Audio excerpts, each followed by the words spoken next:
میرے چھوٹے بیٹے سیف اللہ کا ایک بیٹا ہے، اس کا نام ہے محمد سرمد۔ تو ایک دن چھوٹا تھا، بچہ تھا، بہت چھوٹا بچہ تھا، رو رہا تھا۔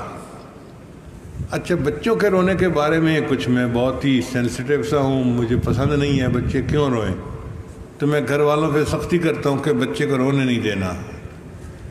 تو بچہ رو رہا تھا تو میں اس کے قریب گیا، وہ اکیلا تھا، تو میں نے اس سے پوچھا کہ بچے سرمد کیوں رو رہے ہو؟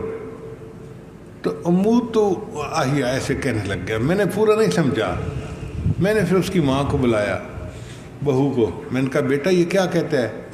اس نے کہا ابو جی اس کو نیند آ رہی ہے، اور چونکہ سلاتے ہوئے میں اس کو دعا پڑھاتی ہوں بسمک اموت و احیا، تو اس نے نیند کا نام ہی اموت و احیا رکھ دیا ہوا ہے۔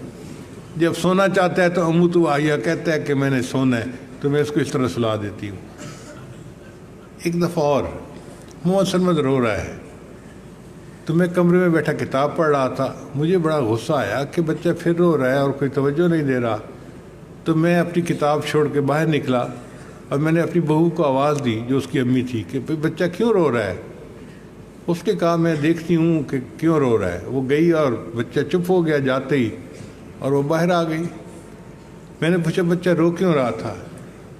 کہنے لگی اصل میں نے بچے کو عادت ڈالی ہوئی ہے کہ جب بھی اس کو میں جوتے پہناتی ہوں پہلے دایاں پاؤں بعد میں بایاں پاؤں پہناتی ہوں۔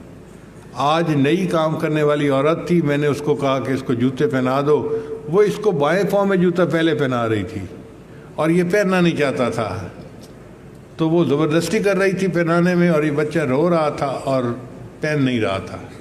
اب جب میں نے اس کو دائیں پاؤں میں پہنایا تو اس نے چپ کر کے پہن لیا اور چپ ہو گیا۔